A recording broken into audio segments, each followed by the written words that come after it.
Hello students, आप सबको अपने चैनल में स्वागत करती हूँ। आज के वीडियो क्लास 9th का साइंस जो कि हम लोग फिजिक्स चैप्टर पढ़ रहे थे, ठीक है। उसी का हम अगला चैप्टर लेकर आए हैं ध्वनि। इसका हम कंप्लीट वन शॉट थ्योरी देखेंगे। इससे पहले हम फिजिक्स का जो गति से अध्याय 7 से शुरू किए थे, गति, बल तथा गति के नियम, गुरुत्वाकर्षण, कार्य तथा ऊर्जा, इसका कंप्लीट वन शॉट थ्योरी और इसका कंप्लीट अभ्यास का प्रश्न उत्तर या फिर अध्याय के बीच का प्रश्न उत्तर कंप्लीट हम करवा चुके हैं। आज हम लोग पढ़ेंगे ध्वनि, इसका वन शॉट वीडियो, ठीक है। इसके फिर नेक्स्ट वीडियो में हम इसका कंप्लीट प्रश्न उत्तर लेकर आएंगे, ठीक है।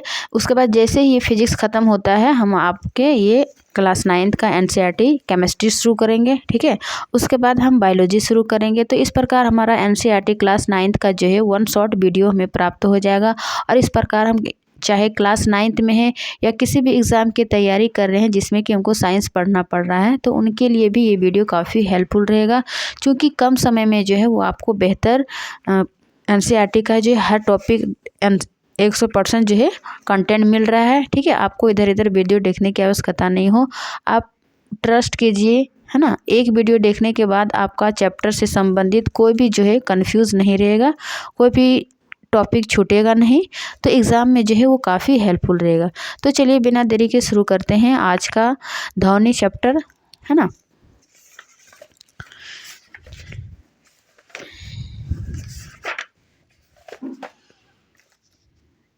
देखिए,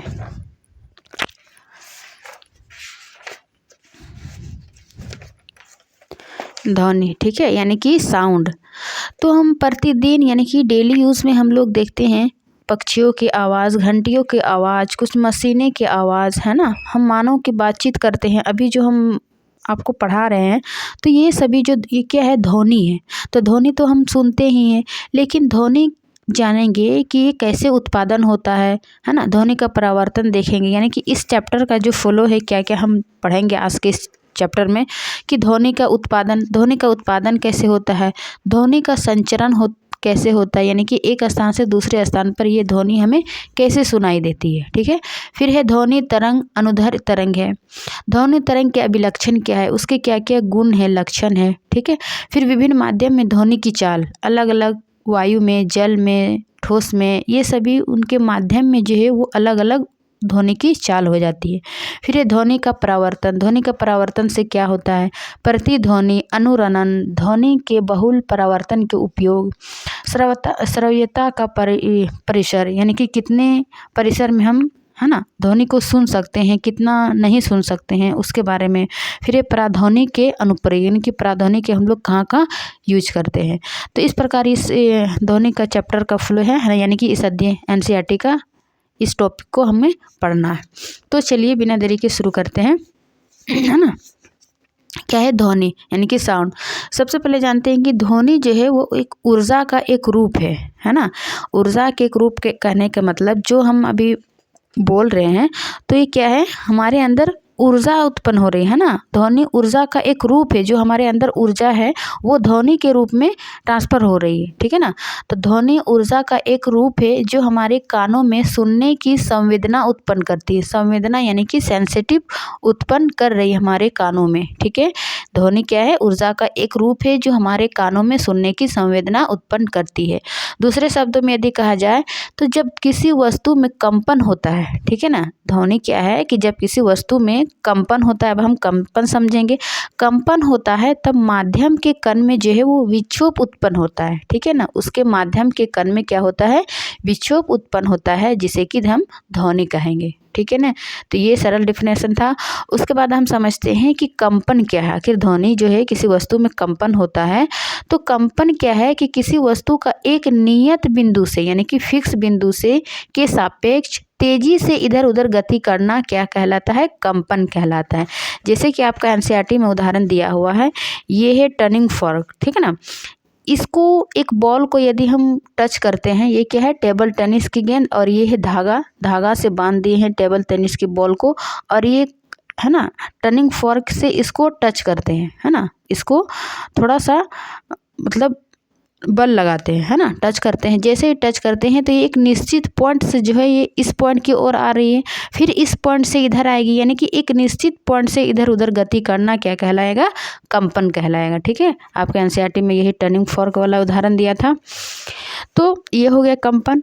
उसके बाद नेक्स्ट पढ़ेंगे कि ध्वनि का उत्पादन मीन्स कैसे होता है। एक तो हम जाने कि कंपन के द्वारा, ठीक है। दूसरा है कि जब वस्तुओं में घर्षण होता है तो ध्वनि उत्पन्न होता है, ठीक है। यानी कि दो वस्तुओं को जब हम घर्षण करते हैं तो देखिएगा, किसी भी दो वस्तुओं को घर्षण कीजिए तो वो ध्वनि उत्पन्न करेगा। फिर है कोई वस्तु को खुरच कर या फिर रगड़ कर, फिर वायु फूंक कर या हिला कर ध्वनि उत्पादन कर सकते हैं। तो ये ध्वनि उत्पादन के तरीके थे। फिर इसका कुछ यंत्र है जैसे टर्निंग फॉर्क, ये क्या है? Turning fork. उसके बाद स्पीकर ईटीसी, यानी कि जिसमें हम बोलते हैं, है ना, तो वो क्या है? उससे ध्वनि उत्पादन के यंत्र कहलाएंगे। फिर है इसका नेक्स्ट टॉपिक, ध्वनि का संचरण, यानी कि प्रोपेगेशन ऑफ साउंड। ध्वनि एक स्थान से दूसरे स्थान तक कैसे पहुंचती है, ये इसका ध्वनि संचरण है, ठीक है। तो इसमें हम लोग पढ़ेंगे कि ध्वनि का एक स्थान से दूसरे स्थान तक स्थानांतरण होना ही क्या कहलाता है? ध्वनि का संचरण कहलाता है, ठीक है। एक स्थान से दूसरे स्थान तक ध्वनि का संचरण। जैसे अभी हम यहाँ पे बोल रहे हैं तो आप लोग को जो फोन से देख रहे हैं तो वो ध्वनि, है ना, ट्रांसफर हो रही एक स्थान से दूसरे स्थान पे, ध्वनि का संचरण क्या कहलाता है ना? ध्वनि संचरण। ध्वनि के संचरण तरंगों के माध्यम से होता है, यानी कि जो ध्वनि का संचरण है, यानी कि एक स्थान से दूसरे स्थान जो ध्वनि पहुंचती है वो तरंगों के माध्यम से पहुंचती है ना, तरंगों के माध्यम से होता है। अब हम जानेंगे तरंग क्या है।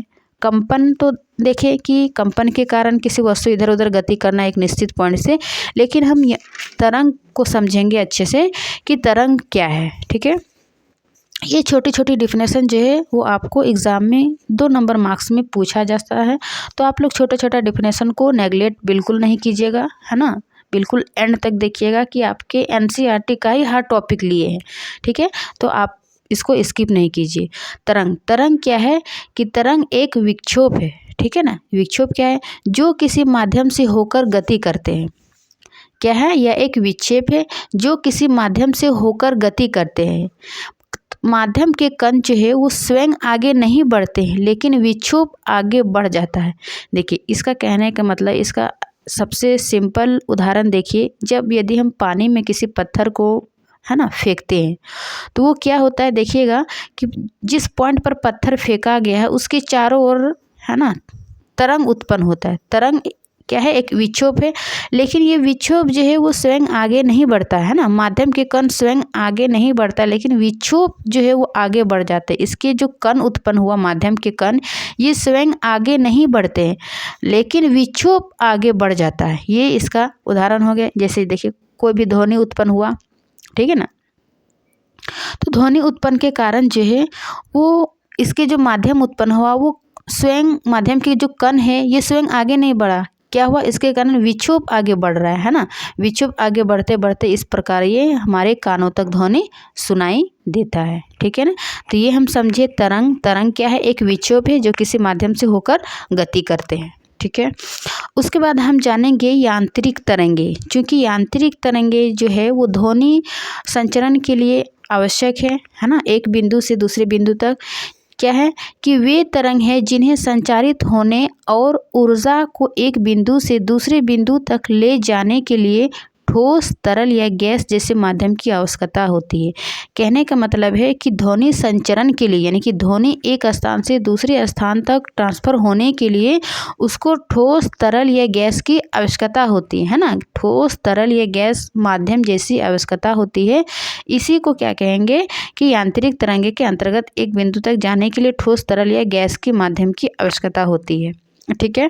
ये तरंग माध्यम के कणों में कंपन या दोलन से उत्पन्न होती है। अभी हम क्या देखें, तरंग जो है उसमें माध्यम उत्पन्न हुआ है ना, माध्यम से होकर गति किया, तो ये माध्यम के कणों में कंपन या दोलन से उत्पन्न होती है।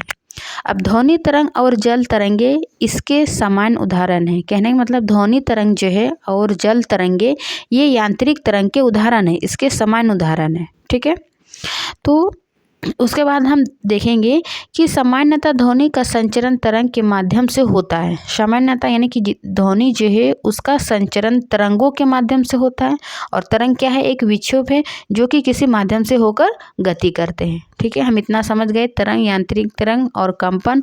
उसके बाद नेक्स्ट ये है कि तरंग जो है वो दो प्रकार की होती, एक है अनुप्रस्थ तरंग और दूसरा है अनुदैर्ध्य तरंग, यानी कि ट्रांसवर्स वेव और लॉन्गिट्यूडिनल वेव। ठीक है, अनुप्रस्थ और अनुदैर्ध्य, इन दोनों में हम डिफरेंस जानेंगे।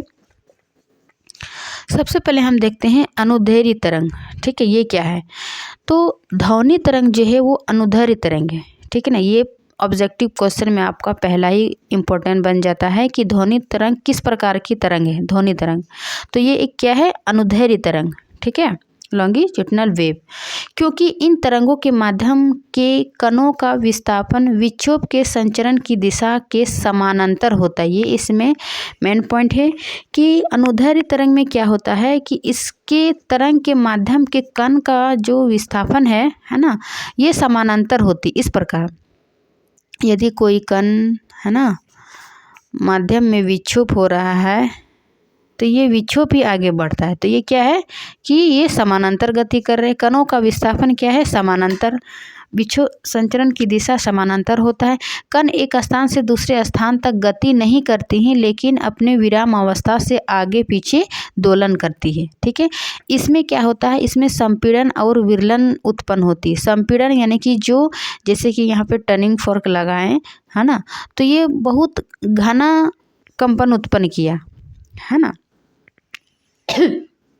कण का विस्थापन जो है तरंग के माध्यम, तो ये बहुत घना किया, तो इसको कहेंगे संपीड़न। और ये बहुत दूर दूर तक जो तरंग हुआ है ना, तरंग कम विचरण हुआ, विस्थापन हुआ, तो इसको क्या कहेंगे, विरलन, रेयरफेक्शन है ना। तो ये अनुदैर्ध्य तरंग में ये दो केस होता है कि संपीड़न और विरलन उत्पन्न होता है। ठीक है ना, और वैसी तरंग ध्वनि तरंग क्या है, अनुदैर्ध्य तरंग है, क्योंकि इसमें तरंग के माध्यम के कणों का विस्थापन जो है विक्षोभ के संचरण की दिशा के समानांतर होता है। ये पॉइंट याद रखिएगा। उसके बाद ये कणों का विस्थापन आप देख सकते हैं इस प्रकार क्या होता है। इसमें जो है संपीड़न और विरलन, तो संपीड़न जानेंगे और विरलन को जान लेते हैं थोड़ा सा, कि जब कोई कंपमान वस्तु आगे की ओर कंपन करती है तो इस प्रकार एक उच्च दाब का क्षेत्र उत्पन्न होता है। इस क्षेत्र को संपीड़न कहते हैं। यानी कि यहाँ पर हम देखिए बताए कि जब कोई वस्तु, कंपमान वस्तु है ना, ये टर्निंग फोर्क है, इसको जब हम टच करेंगे तो इसमें क्या हुआ, कंपन उत्पन्न हुआ। तो कंपमान जहाँ पर टच किए वहाँ पे क्या होगा कि ये उच्च दाब का क्षेत्र बनाएगा है ना। उच्च दाब के कारण ये पूरा कंपन क्या पास पास होगा है ना, पास पास रहने के कारण ये क्या हो जाएगा, घना उच्च दाब का क्षेत्र उत्पन्न होता है, और इसी क्षेत्र को क्या कहेंगे, संपीड़न। ठीक है ना। उसके बाद विरलन क्या कहेंगे कि जब कोई कंपमान वस्तु पीछे की ओर कंपमान करती है तो इस प्रकार का निम्न दाब का क्षेत्र उत्पन्न होता है, जिसे क्या कहेंगे, विरलन कहेंगे। जैसे कि ये है ना, दूर दूर पीछे की ओर कंपमान करेगी, आगे पीछे, तो इस प्रकार की जो कंपन करती है, इस प्रकार के निम्न दाब क्षेत्र उत्पन्न होता है। और यहाँ उच्च दाब है ना, ये मैं पॉइंट याद रखेगा कि संपीड़न में जो जहाँ पर टर्निंग फोर्क यानी कि कंपमान वस्तु करती है वहाँ पर उच्च दाब उत्पन्न होता है, जिस कारण इस क्षेत्र को संपीड़न कहेंगे। और विरलन में जहाँ पर निम्न दाब उत्पन्न होता है है ना, उस क्षेत्र को विरलन कहेंगे। तो ये अनुदैर्ध्य तरंग में दो केस उत्पन्न हुए, संपीड़न और विरलन, और इसमें जो है संचरण की दिशा समानांतर होती है। ध्वनि तरंग अनुदैर्ध्य तरंग होती है। तो ये सभी ध्वनि तरंग का पॉइंट है, ये सभी याद रखिएगा। उसके बाद हम देखेंगे, देखिए थोड़ा सा अंतर करके भी हम बता दिए कि संपीड़न और विरलन में अंतर, क्योंकि प्रायः है ना शॉर्ट क्वेश्चन में पूछा जाता है संपीड़न और विरलन। तो संपीड़न यह तब बनता है जब कोई वस्तु आगे की ओर गति करता है ना, आगे की ओर गति कर रहा है। और विरलन कब बनता है, जब यह तब बनता है जब कोई वस्तु पीछे की ओर गति करता है। ठीक है ना, तो ये विरलन बनती है। और यह उच्च दाब का क्षेत्र होता है, और यह निम्न दाब का क्षेत्र होता है विरलन में। तो ये दो मुख्य अंतर याद रखिएगा। उसके बाद हम नेक्स्ट तरंग पढ़ेंगे, जो कि अनुदैर्ध्य तरंग पढ़ लिया, अब हम पढ़ेंगे अनुप्रस्थ तरंग। ठीक है, ट्रांसवर्स वेव। उम्मीद करती हूँ कि अनुदैर्ध्य तरंग जो है वो अच्छे से समझ गए होंगे। अब हम लोग अनुप्रस्थ तरंग पढ़ेंगे। ठीक है, अनुप्रस्थ तरंग क्या है? ट्रांसफर वेव, कि इन तरंगों से माध्यम के कण जो है वो गति की दिशा में लंबवत होती है। उसमें हम क्या देखे थे? अनुदैर्ध्य में समानांतर होती है, लेकिन हम इसमें क्या देखेंगे कि इसमें लंबवत गति करते हैं, है ना। इसके माध्यम के कण जो है वो गति की दिशा के लंबवत गति करते हैं और इन तरंगों में शीर्ष एवं गर्त बनते हैं। ये मेन पॉइंट है कि इसमें शीर्ष और गर्त बनते हैं। शीर्ष क्या है? जैसे कि क्या है कि हम इसमें लंबवत, है ना, कण की गति लंबवत होती है, तो इसमें इस प्रकार की गति करते हैं, देख सकते हैं लंबवत। तो ये ऊपर वाले इसको कहेंगे शीर्ष, और जब ये नीचे, ऊपर नीचे, है ना, तो नीचे को क्या कहेंगे? गर्त। तो अनुप्रस्थ तरंग में ये इसका लक्षण है कि शीर्ष और गर्त का निर्माण होगा, जबकि अनुदैर्ध्य तरंग में हम क्या देखें कि संपीड़न और विरलन बनेगा, है ना। संपीड़न और विरलन बन रही थी, समानांतर हो रही थी, जबकि अनुप्रस्थ में शीर्ष और गर्त बनेगा और ये लंबवत गति करते हैं। ठीक है, तो ये दोनों डिफरेंस है। उसके बाद ध्वनि तरंग आगे देखेंगे इसका अच्छा से कि अनुप्रस्थ और अनुदैर्ध्य तरंग है। ठीक है, हम यहाँ पे देख ही लेते हैं। देखिए अनुप्रस्थ और अनुदैर्ध्य तरंग में अंतर, ये दोनों क्या है कि अनुप्रस्थ और अनुदैर्ध्य, इन तरंगों से माध्यम के कण गति की दिशा के लंबवत गति करते हैं। ठीक है, और इन तरंगों के माध्यम के कण गति की दिशा के अनुदिश गति करते हैं, यानी कि समानांतर गति करते हैं। ठीक है, इन तरंगों के शीर्ष एवं गर्त बनते हैं, जैसे ऊपर वाले शीर्ष बताया, नीचे वाले गर्त बनते हैं। इसका एग्जाम्पल देख सकते हैं प्रकाश तरंग। ये एग्जाम्पल इंपॉर्टेंट है, याद रखिएगा कि अनुप्रस्थ तरंग के उदाहरण क्या हो जाएगा? प्रकाश तरंग, चूँकि ये लंबवत गति में, है ना, लंबवत गति करते हैं, जबकि ध्वनि तरंग जो है ये अनुदैर्ध्य तरंग के उदाहरण है, यानी कि समानांतर हो रही है, और इन तरंगों में संपीड़न व विरलन बनते हैं। ठीक है, तो ये दोनों अंतर यदि पूछा जाएगा तो ऐसे अंतर करके लिखिएगा, पॉइंट बना के। 3 पॉइंट आपका हो जाता है तो आपका शॉर्ट क्वेश्चन बन जाएगा। ठीक है, उसके बाद अब हम देखेंगे ध्वनि तरंग के अभिलक्षण, यानी कि ध्वनि कैरेक्टरिस्टिक ऑफ साउंड वेव। इसके ध्वनि तरंग के क्या क्या लक्षण है ना, क्या क्या उसका गुण है, उसको जानेंगे कि किसी ध्वनि तरंग के निम्नलिखित अभिलक्षण होते हैं, और ये प्रत्येक लक्षण जो से है ऑब्जेक्टिव क्वेश्चन पूछा जाता है उससे रिलेटेड। तो सबसे पहले लक्षण क्या क्या है वो जानेंगे। पहला है आवृत्ति यानी कि फ्रीक्वेंसी, दूसरा है टाइम पीरियड यानी कि समय अंतराल, तीसरा है आयाम यानी कि एम्पलीट्यूड, और चौथा है तरंग दैर्ध्य वेवलेंथ। ठीक है, पांचवा है वेग। तो ये 5 पॉइंट है ध्वनि तरंग के लक्षण। ठीक है ना, अब इस 5 पॉइंट से जो है ध्यान से देखिएगा, सुनिएगा, क्योंकि इसी पॉइंट से जो है वो क्वेश्चन बनती है। पहला क्या है आवृत्ति का, कि प्रति सेकेंड पूर्ण होने वाली तरंग की संख्या को आवृत्ति कहते हैं। यानी कि ध्वनि तरंग, है ना, ध्वनि तरंग में हम क्या देखें कि ध्वनि तरंग जो है वो एक कौन सी तरंग थी? ध्वनि तरंग अनुदैर्ध्य है ना, 1 मिनट। ध्वनि तरंग हम क्या देखें? अनुदैर्ध्य तरंग है, और ये अनुदैर्ध्य ऐसे ऐसे बन रहा था, है ना, गर्त और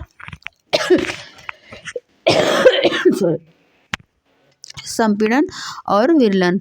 तो आवृत्ति में हम देखेंगे कि प्रति सेकेंड पूर्ण होने वाले तरंगों की संख्या को आवृत्ति कहते हैं। जैसे ऊपर गया, ये ऊपर शीर्ष बना, फिर गर्त, तो ये एक पूर्ण हुआ, है ना, प्रति सेकेंड, 1 सेकेंड में ये कंपन पूर्ण हुआ, तरंग पूर्ण हुआ। तो प्रति सेकेंड पूर्ण होने वाली तरंगों, ये एक तरंग हुआ, है ना, 1 मिनट में एक तरंग होने वाली तरंगों की संख्या को क्या कहेंगे? आवृत्ति कहेंगे।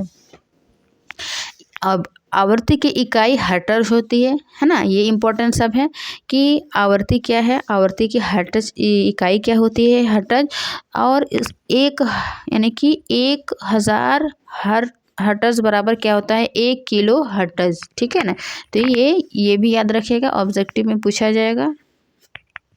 उसके बाद इसका नेक्स्ट लक्षण है समय अंतराल, टाइम पीरियड। ये क्या होता है कि एक पूर्ण तरंग में लगने वाला समय को समय अंतराल कहलाते हैं। यानी कि इसको जो हम आवृत्ति देखें कि प्रति सेकंड में पूर्ण होने वाली तरंग की संख्या को आवृत्ति करते हैं, तो इसमें जो एक पूर्ण होने वाली आवर्ती यानी कि एक तरंग को पूर्ण होने में कितना समय लगा, है ना, तो ये इसका समय अंतराल कहलाता है और इसकी इकाई जो है वो सेकंड होती है टाइम पीरियड का। ठीक है, अब आवर्ती बराबर क्या होता है कि 1/समय समय अंतराल, है ना, कि यानी एक समय में वो कितना तरंगों की संख्या हुई, ये इसकी आवर्ती कहलाती है ना। और आवर्ती बराबर 1/समय समय अंतराल, और इसको आवर्ती को न्यू से डिनोट करते हैं, न्यू बराबर 1/t। ठीक है, 1/t हुआ, यहीं पर न्यू बराबर 1/t, है ना, कि तरंगों की संख्या प्रति सेकंड में पूर्ण होने वाली तरंगों की संख्या को आवर्ती कहेंगे। तो आवर्ती बराबर 1/t, तो t को हम यहाँ से निकालेंगे तो t बराबर क्या हो जाएगा 1/न्यू, है ना। तो ये दोनों आवर्ती का फॉर्मूला से भी ऑब्जेक्टिव क्वेश्चन बनेगा और इसका टाइम पीरियड से भी ऑब्जेक्टिव क्वेश्चन बनेगा, तो फॉर्मूला याद रखिएगा। उसके बाद तीसरा इसका लक्षण है आयाम, एम्पलीट्यूड। ठीक है, आयाम क्या है कि मध्य बिंदु से अधिकतम विस्थापन को आयाम कहते हैं, यानी कि ये जो ऊपर शीर्ष बन रही थी और नीचे गर्त, ठीक है, तो इसको कहेंगे आयाम, है ना। ये मध्य बिंदु से या मध्य बिंदु, इन दोनों के मध्य बिंदु से अधिकतम विस्थापन को आयाम कहेंगे। ठीक है ना, और इसकी इकाई एम यानी कि मीटर होती है। ठीक है, चौथा इसका लक्षण है तरंगधर, वेवलेंथ।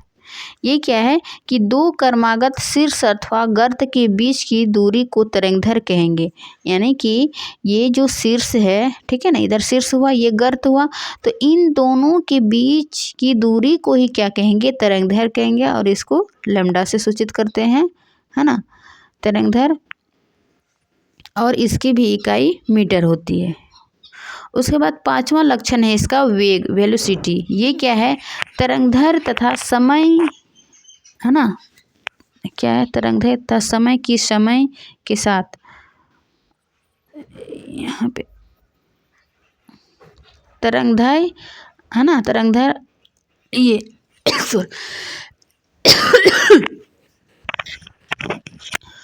तरंगधर तथा आयाम, है ना, कि समय के साथ परिवर्तन की दर को तरंगधर का वेग कहते हैं। इसकी इकाई मीटर प्रति सेकंड होती है ना।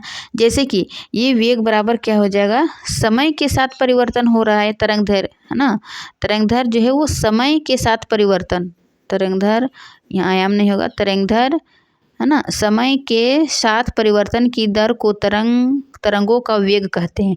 जैसे कि वेग बराबर क्या हो गया, λ/t, यानी कि तरंगधर बटे t, तो समय के साथ जो परिवर्तन हो रहा है लैम्डा, तो उसी को वेग कहेंगे और इसकी इकाई मीटर प्रति सेकंड होती है। ठीक है, अब इसका इसी से जो है फॉर्मूला बैठाएंगे तो एक और फॉर्मूला निकल के आता है कि v बराबर हम क्या देखें, λ/t, और चूँकि न्यू बराबर 1/t होता है तो हम यहाँ t के स्थान पर न्यू का मान बैठाते हैं, है ना, 1/t किसके स्थान पर बैठाए, न्यू के स्थान पर, न्यू बराबर 1/t, तो लैम्डा 1/t बैठाए न्यू, है ना, तो यहाँ पर न्यू लिखेंगे, यानी कि वेग बराबर ये न्यू किसकी है, आवृत्ति गुना तरंगधर। तो वेग, इस प्रकार का मेरा फॉर्मूला क्या निकला कि वेग बराबर क्या होती है, आवृत्ति गुनी तरंगधर। ठीक है ना, ये सभी लक्षण से ये जो फॉर्मूला बताएं ये याद रखिएगा, इससे निश्चित है कि आपका ऑब्जेक्टिव क्वेश्चन बनेगा।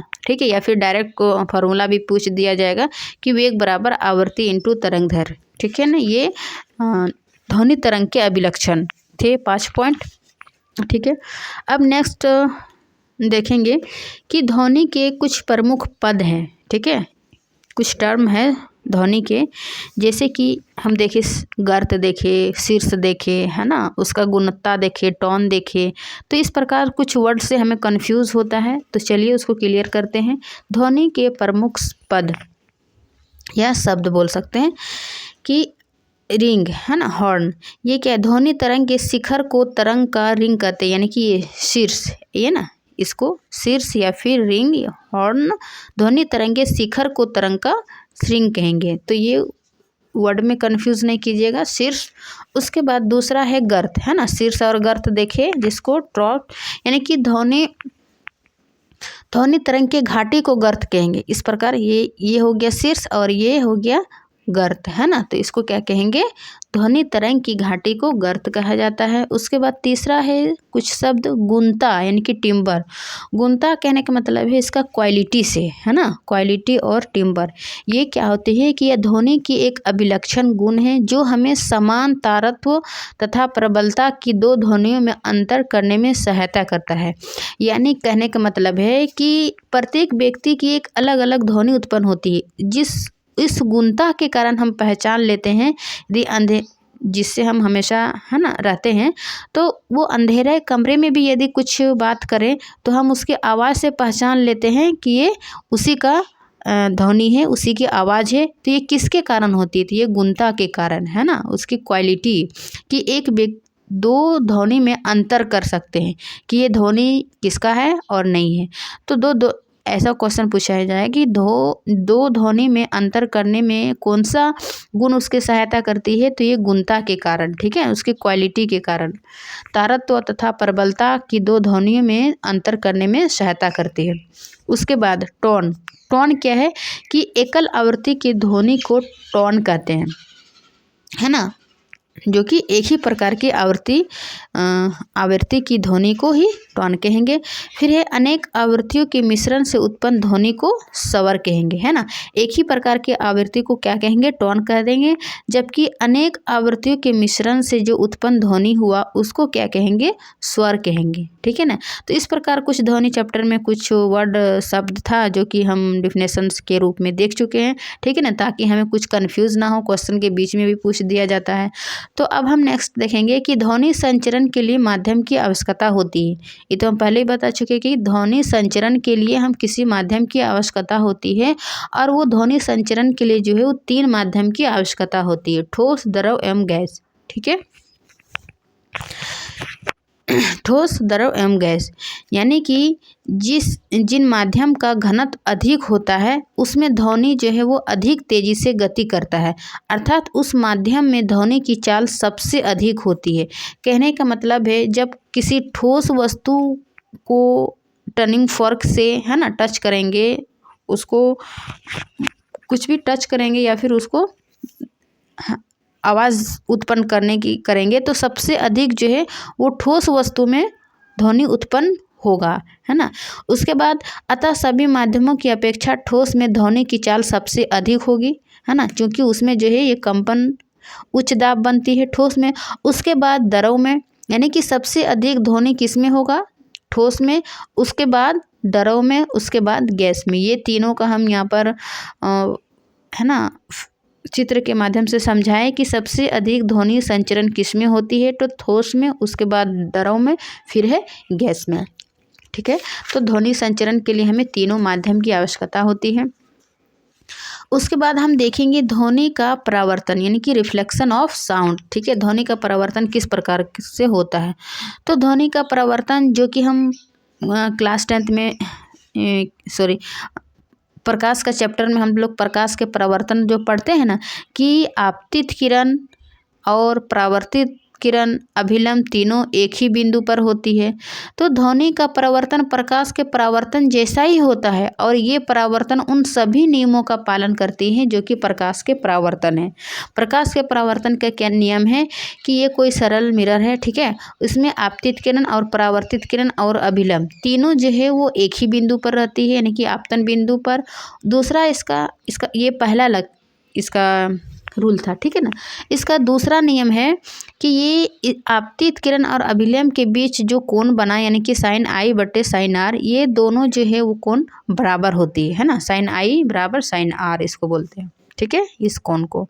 तो ये प्रकाश के परावर्तन का जो नियम है वही जो है वो ध्वनि का परावर्तन का नियम लागू होता है। इसलिए हम इसको डिटेल नहीं बताएं, क्योंकि प्रकाश के परावर्तन के नियम पता है, ठीक है ना, क्लास 9th में है। तो प्रकाश, इसके बाद फिर प्रकाश के बारे में तो हम डिटेल क्लास 10th में पढ़ते हैं, है ना, पूरा टॉपिक ही है। तो इस प्रकार ध्वनि का परावर्तन हम क्या है, प्रकाश के परावर्तन के नियम के जैसा ही है, उन सभी नियमों का पालन करती है जो कि प्रकाश के परावर्तन का नियम का पालन करती है। अब हम देखेंगे नेक्स्ट प्रतिध्वनि, ठीक है, इकोसिस्टम। ये प्रतिध्वनि क्या है, इको साउंड, सॉरी इकोसिस्टम कह दे, इको साउंड यानी कि प्रतिध्वनि, ध्वनियों है ना, ध्वनि को जो टकरा कर फिर से हमें जो ध्वनि सुनाई देती है उसी ध्वनि के प्रति, उसी को क्या कहेंगे, ध्वनि प्रतिध्वनि, इको साउंड। ठीक है, देखिए कि जब किसी ध्वनि किसी माध्यम से टकरा कर परावर्तित होती है, परावर्तित कैसे होती है, जैसे कि आप है ना, ध्वनि टकराई, प्रकाश की किरण टकराई, फिर ये परावर्तित हुई, उसी प्रकार ये ध्वनि किसी सतह से है ना, किसी माध्यम से टकराई, चाहे वो ठोस द्रव गैस हो। क्या बताए, क्या पढ़े हम लोग कि ध्वनि जो है वो माध्यम तीन है, ठोस द्रव गैस, तो किसी भी माध्यम से टकरा कर फिर वो परावर्तित होती है। ठीक है, परावर्तित होती है और वह ध्वनि हमें पुनः सुनाई देती है, जिसे क्या कहेंगे, प्रतिध्वनि कहेंगे। ठीक है, जब हम कोई ध्वनि किसी माध्यम से टकराती, जैसे कि अभी हम बात ही कर रहे हैं, तो वो क्या हो रहा है, हवा से टकरा कर है ना, ठोस द्रव गैस, ये तीनों माध्यम किसी से भी टकरा कर परावर्तित होती है और वो ध्वनि हमें पुनः सुनाई देती है, जिसे क्या कहेंगे, प्रतिध्वनि। ठीक है, ध्वनि तरंगों के परावर्तन के लिए क्या है, ध्वनि तरंगों के परावर्तन के लिए बड़े आकार के अवरोधक की आवश्यकता होती है, जो चाहे पॉलिश किए हो या खुरदरे, यानी कि ध्वनि तरंगों के परावर्तन के लिए जो है वो बड़े आकार के अवरोधक की आवश्यकता होती है, जो चाहे पॉलिश किए हो या खुरदरे है, उन सभी में जो है वो ध्वनि का परावर्तन होता है। ठीक है, अब क्या है कि हमारे मस्तिष्क में ध्वनि की संवेदना लगभग 0.1 यानी कि लगभग 1/10 सेकंड तक बने रहती है। ठीक है, हमारे मस्तिष्क में ध्वनि की संवेदना यानी कि जो भी हमें प्रतिध्वनि सुनाई दिया उसकी संवेदना यानी कि उसकी आवाज़ कह सकते हैं कि 1/10 सेकंड तक बनी रहती है ना, वो हमारे मस्तिष्क में वो आवाज़ लगेगा कि हमारे मस्तिष्क में ही 1/10 सेकंड तक गूंज रही है, सुनाई दे रही है ना। तो इस प्रकार ध्वनि प्रतिध्वनि लगभग हमारे मस्तिष्क में 1/10 या फिर 0.1 तक बने रहती है। फिर स्पष्ट प्रतिध्वनि सुनने के लिए मूल ध्वनि तथा परावर्तित ध्वनि के बीच कम से कम 0.1 सेकंड का समय अंतराल अवश्य होना चाहिए, यानी कि जहाँ से हम ध्वनि उत्पन्न कर रहे हैं, मूल ध्वनि तथा परावर्तित ध्वनि के बीच कम से कम जो है वो 1/10 सेकंड समय अंतराल होना चाहिए, उतना मतलब समय उसके बीच अंतर होना चाहिए, गैपिंग होना चाहिए, तभी जो है वो हमें प्रतिध्वनि सुनाई देगा। ठीक है ना, और उसकी दूरी भी है, दूरी बराबर लगभग 17.2 मीटर अवश्य होनी चाहिए, यानी कि जहाँ से मूल ध्वनि उत्पन्न हो रही है और परावर्तित ध्वनि, उसके बीच की दूरी 17.2 मीटर और उनके बीच की समय जो है 0.1 सेकेंड यानी कि 1/10 सेकेंड तक होनी चाहिए, तभी जो है वो हमें प्रतिध्वनि सुनाई देगी अथवा नहीं सुनाई देगा। ठीक है ना, जैसे हम प्रतिध्वनि को सुनने के लिए किसी इमारत में जाते हैं तो हम ध्वनि उत्पन्न करते हैं, फिर किसी पहाड़ों में, खाली स्थानों में जाके पहाड़ों में आवाज़ देते हैं ताकि वो हमें प्रतिध्वनि सुनाई देगा। तो इस प्रकार इसकी दूरी और समय भी इम्पोर्टेंट रहता है, तभी वो हमें सुनाई देगा, अदरवाइज़ वो प्रतिध्वनि नहीं उत्पन्न होगा। ठीक है, उसके बाद हम नेक्स्ट टॉपिक देखते हैं, ध्वनि के बहुल परावर्तन के उपयोग, यानी कि ध्वनि के परावर्तन के उपयोग हम लोग कहाँ कहाँ देखते हैं। ठीक है ना, ये है इसका, एक मिनट। तो पहला है कि ध्वनि के परावर्तन का उपयोग से मेगाफोन या लाउड स्पीकर, हॉर्न और क्या, तुरी तथा शहनाई जैसे वाद्य यंत्र बनाए जाते हैं, है ना। ध्वनि परावर्तन के उपयोग से हम लोग मेगाफोन, लाउड स्पीकर, हॉर्न, शहनाई जैसे यंत्र, वाद्य यंत्र बनाए जाते हैं। ये ध्वनि के परावर्तन के यूज हो गया। ठीक है, दूसरा है स्टेथोस्कोप, जो कि चिकित्सीय यंत्र है ना, डॉक्टर इसको यूज करते हैं, जो शरीर के अंदर मुख्यतः हृदय तथा फेफड़ों में उत्पन्न होने वाली भिन्न भिन्न ध्वनियों को सुनने और उसकी पहचान करने के लिए किया जाता है। स्टेथोस्कोप जो है, जब भी हम डॉक्टर के यहाँ जाते हैं तो ये गोल गोल हमारे चेस्ट के पास रखे जाते हैं, ताकि उससे जो है वो हृदय की धड़कन और फेफड़े में जो ध्वनि उत्पन्न हो रही है उसको सुनने के लिए या उसकी पहचान करने के लिए ये स्टेथोस्कोप यानी कि ध्वनि के परावर्तन का यूज किया जाता है। ठीक है ना। तो ये थे ध्वनि के बहुल परावर्तन के विभिन्न उपयोग। अब हम जानेंगे रेंज ऑफ हियरिंग यानी कि सुनने का जो परिसर है, श्रोता का परिसर, कितने परिसर में हम सुन सकते हैं या फिर कितने परिसर में नहीं सुन सकते, जानवर कितने में सुन सकते हैं, मनुष्य। तो ये है ना, श्रोता के आधार पर हम इसको 3 कैटेगरी में बांटते हैं। ठीक है। सबसे पहले हम जानते हैं कि हम सभी प्रकार की ध्वनियों को नहीं सुन सकते। जब देखिएगा हमारे आसपास जब डीजे वगैरह बजती हैं तो हमारे कान में जो अजीब सी है ना सर दर्द जैसे विचलन उत्पन्न होने लगती है। तो हम सभी प्रकार की ध्वनि को नहीं सुन सकते हैं, किंतु सभी प्राणी जो है वो अलग अलग ध्वनि परिसर का उपयोग करते हैं। ठीक है। मनुष्य का अलग ध्वनि परिसर है, जानवर का अलग ध्वनि परिसर है ना। तो अलग अलग ध्वनि परिसर के कारण हमें कानों में संवेदना उत्पन्न करती है, ध्वनि उत्पन्न करती है। तो इसके आधार पर ध्वनि जो है वो 3 प्रकार की होती है। ठीक है।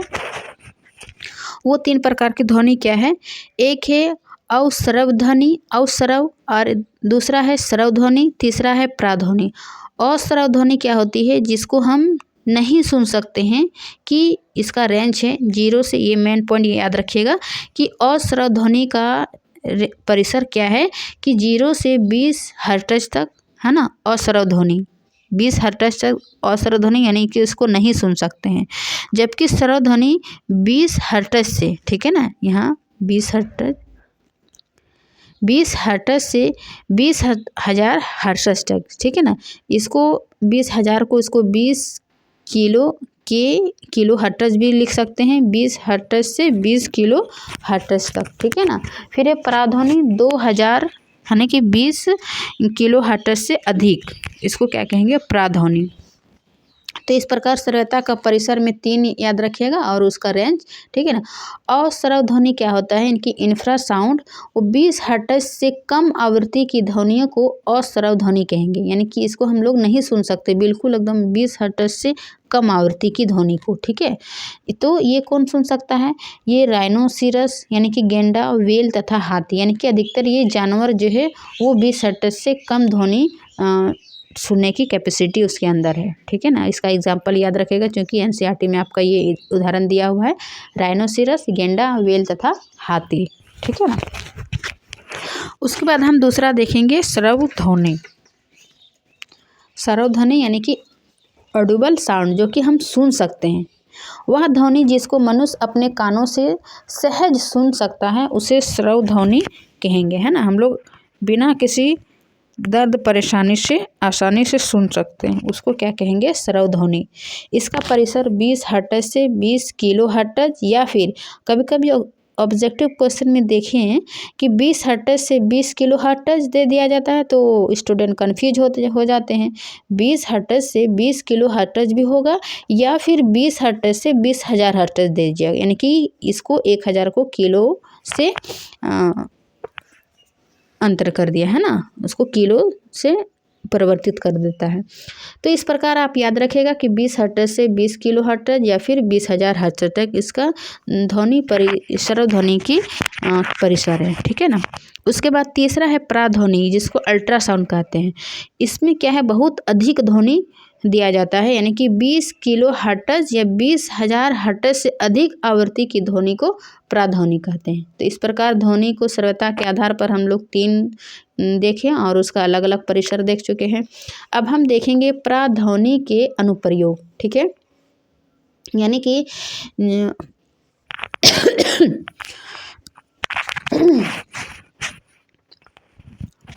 20 किलो हर्ट्ज या 20,000 हर्ट्ज से जो अधिक ध्वनि है प्राध्वनि, उसका कहाँ कहाँ यूज करते हैं, है ना। Application of ultrasound.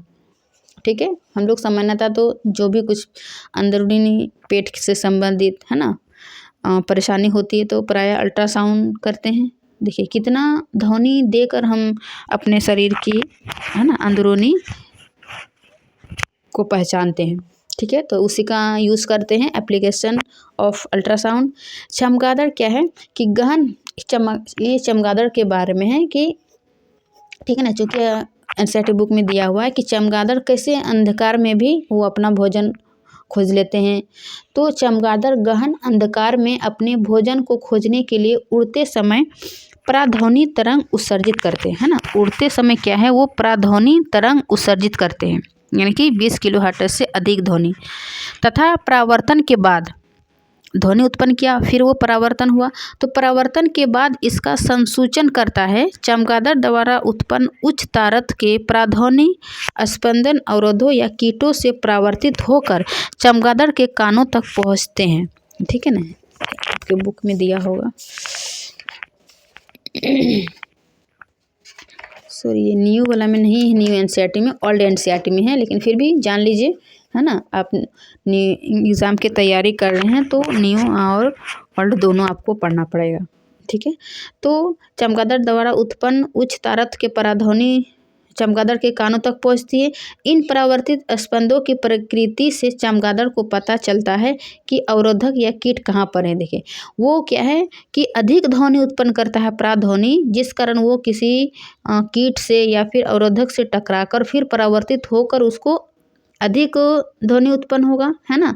और वो इस प्रकार पता कर लेते हैं कि आसानी से अपने शिकार तक पहुंच जाते हैं, क्योंकि वो उच्च ध्वनि उत्पन्न किया, पराध्वनि, अल्ट्रासाउंड। ठीक है, तो ये चमगादड़ के बारे में था। उसके बाद इसका दूसरा यूज कहाँ होता है कि पराध्वनि यानी कि अल्ट्रासाउंड प्रायः उन भागों को साफ करने में भी की जाती है जहाँ पर पहुँचना कठिन है, जैसे कि सर्पिलाकार नली, है ना, यानी कि गोलाकार जैसे इस प्रकार का नली है। तो यहाँ पर भी जो है उन भागों को सफाई कर, चूँकि यहाँ पर तो बहुत मुश्किल है, कौन अंदर घुसेगा, है ना। तो यहाँ पर भी सफाई करने के लिए भी अल्ट्रासाउंड का यूज़ किया जाता है। फिर है दूसरा, इलेक्ट्रॉनिक पुर्जे आदि। तीसरा इसका उपयोग होगा कि पराध्वनि का उपयोग धातु के ब्लॉकों में दरारों का पता लगाने के लिए किया जाता है। ये इसका डिटेल हम क्वेश्चन में पढ़ लेंगे कि धातु के ब्लॉकों के दरारों का पता लगाने के लिए इसका किस प्रकार यूज़ करते हैं। ठीक है, इसका चित्र के माध्यम से हम लोग देखेंगे क्वेश्चन वाला वीडियो में। ठीक है, इस नेक्स्ट वीडियो में।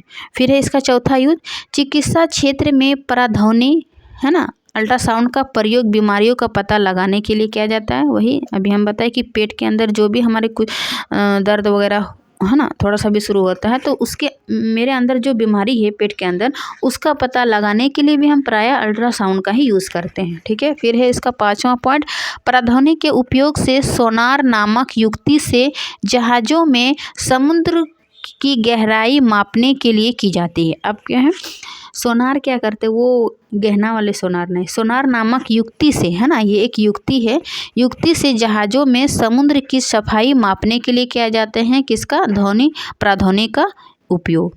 अब हम सोनार के बारे पढ़ेंगे, क्योंकि पराध्वनि का यूज़ में सोनार का जिक्र हुआ है। ठीक है ना।